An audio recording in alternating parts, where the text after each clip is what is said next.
यहाँ उपस्थित मंच पर समाजवादी जन परिषद के नेता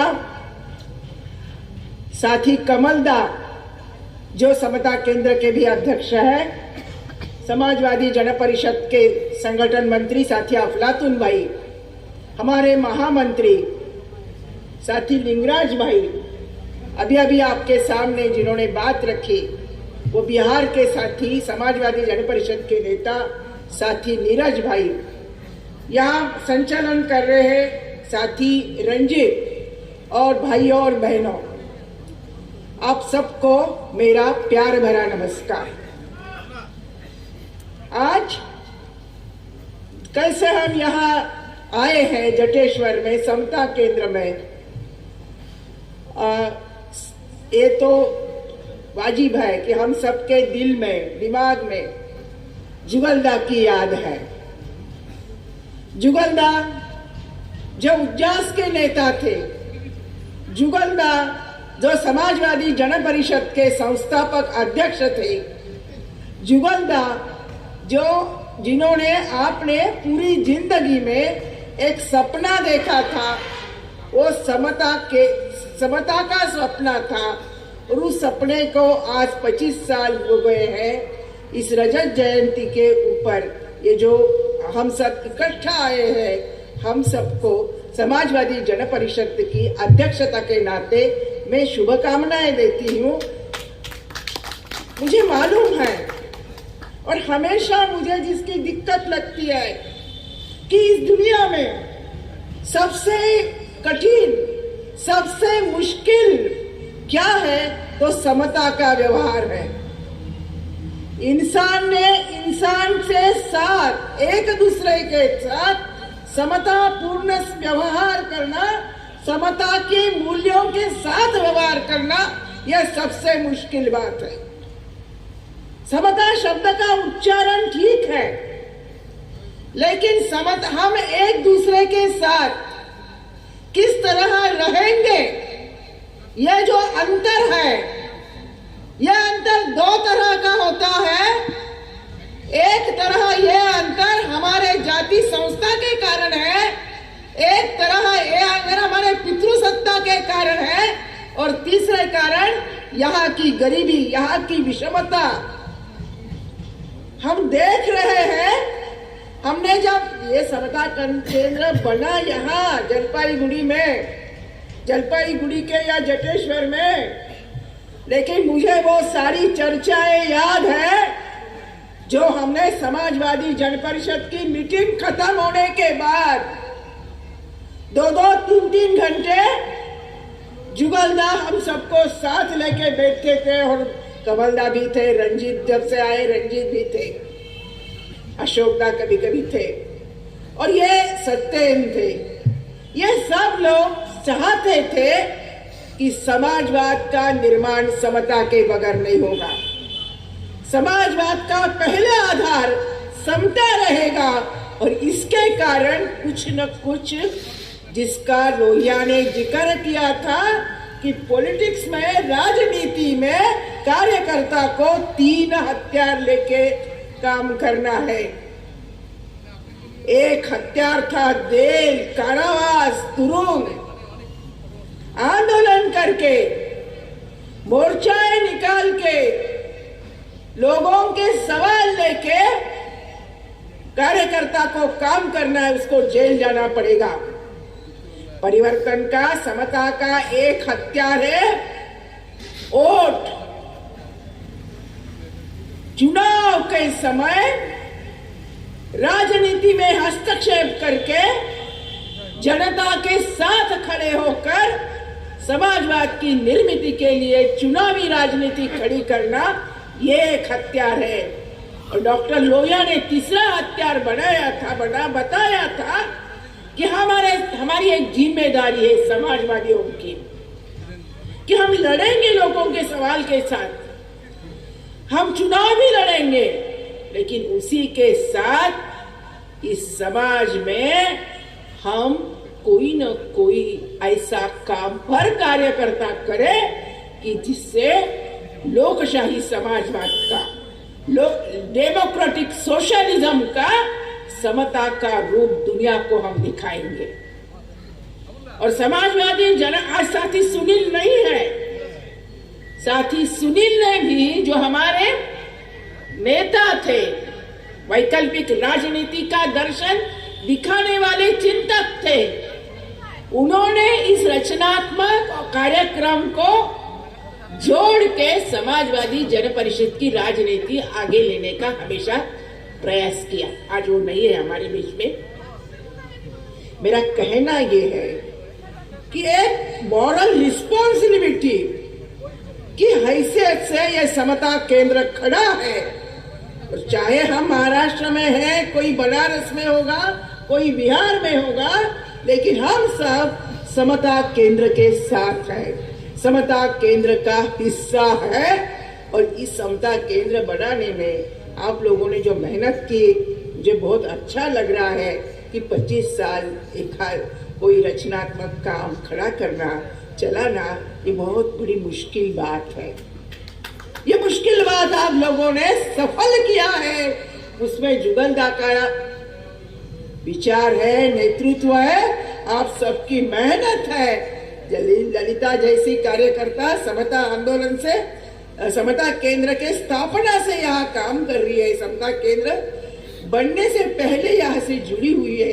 इस जमीन पर समता का जो बीज आप सबने लगाया है, मुझे विश्वास है ये बीज देश के कोने कोने में समता का विचार लेके जाएगा। जिस जातिगत जनगणना के बारे में रंजीत भाई आज कुछ चर्चा हम सबसे करवाना चाहते हैं। डॉक्टर राम मनोहर लोहिया ने भारतीय राजनीति में पिछड़ा पावे 100 में 60, ये सोशलिस्ट पार्टी जिसमें कमलदा जिसमें थे, और उन्होंने वहां वो पार्टी में ये नारा आया था कि पिछड़ा पावे 100 में 60। अब बिहार से आए हैं नीरज भाई। बिहार के राजनीति में हमेशा ये पिछड़ा पावे 100 में 60 का मसला रहा है। कर्पूरी ठाकुर मुख्यमंत्री बने, उसका कारण भी वो पिछड़ा पावे 100 में 60 था। जातिगत जनगणना होए न होए, लेकिन डॉक्टर लोहिया को ये दिख रहा था कि इस देश में 60% से ज्यादा लोग ऐसे हैं कि वो पिछड़े हैं, जिसमें ये सारे दलित अस्पृश्य जाति वाले लोग हैं, ओबीसी है, महिला है, आदिवासी है और माइनॉरिटीज भी है, अल्पसंख्यक समूह हमारे देश के हैं। इन सबको मिलकर देश को बनाना है। ये क्या था? अब जब ये शुरू हुआ, जातिगत जनगणना का मसला पिछले साल 1.5 साल से हमारे देश में बड़ी चर्चा में है। डॉक्टर लोहिया ने उसी समय कहा था कि एक राष्ट्रपति का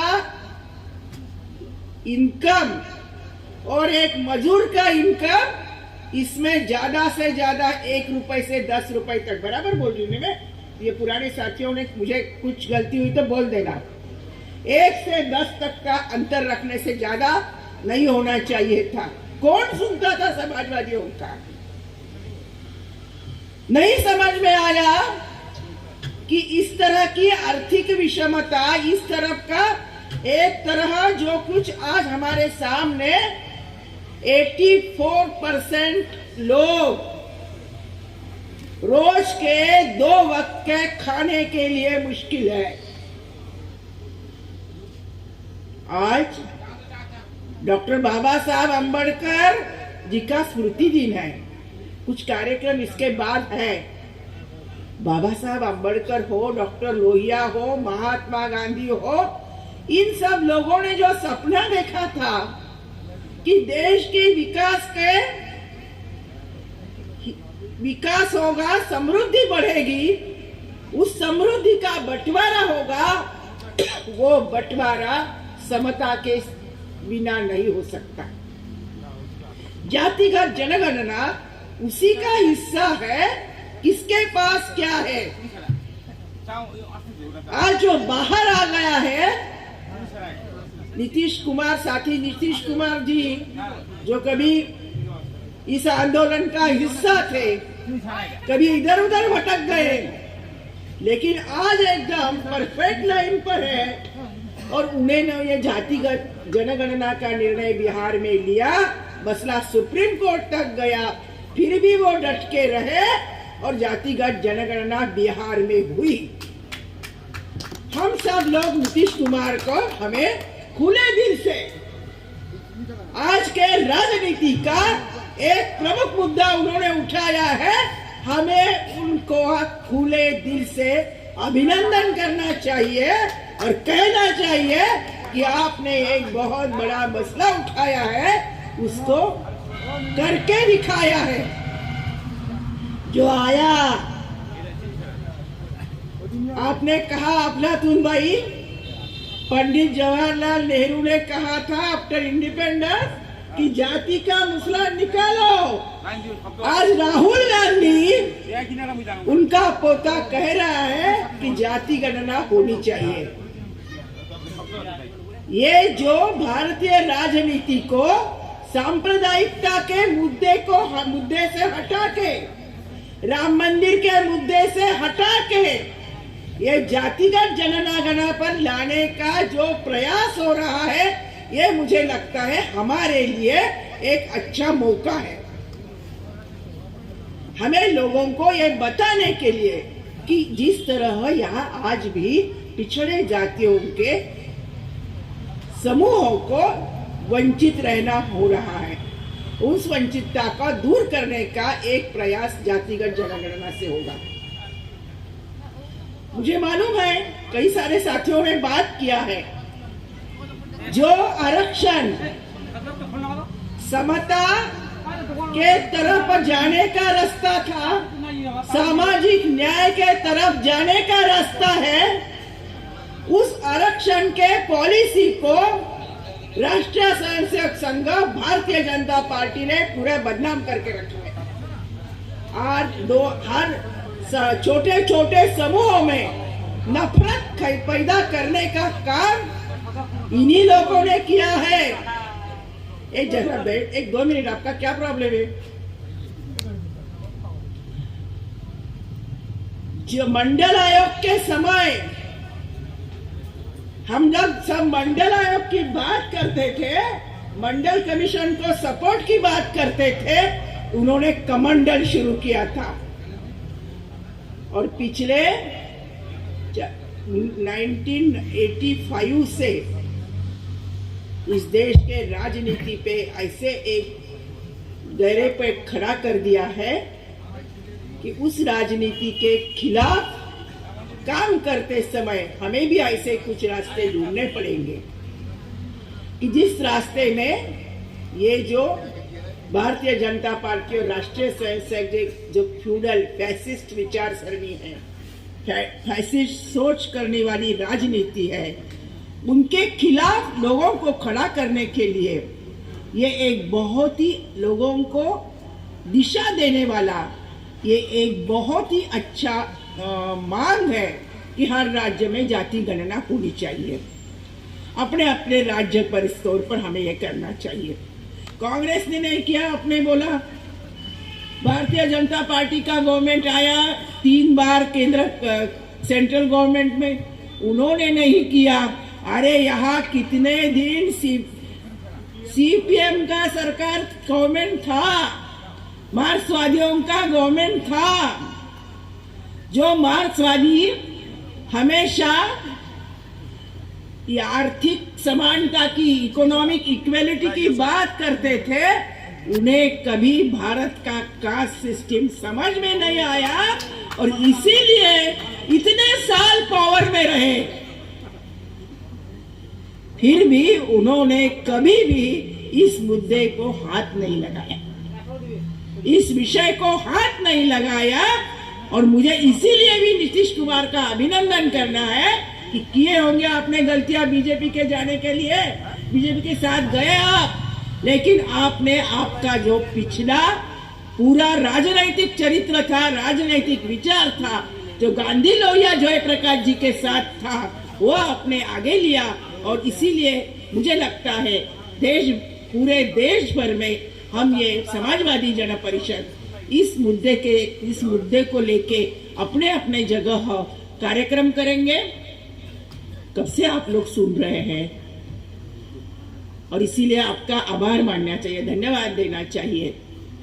ऐसे सुनने वाले लोग आजकल कम हो रहे हैं, लोगों को कुछ सुनना नहीं है। 2-4 ये व्हाट्सएप, ये सोशल मीडिया पे देख के लोग अपने राजनीतिक सोच बना रहे हैं। ऐसे समय में आप जैसे राजनीतिक सुनने वाले, राजनीतिक सोचने वाले लोग हमारे जैसे कार्यकर्ता को ताकत देते हैं, हमारी ऊर्जा बढ़ाते हैं। इसलिए आप सबको फिर एक बार प्रणाम, धन्यवाद।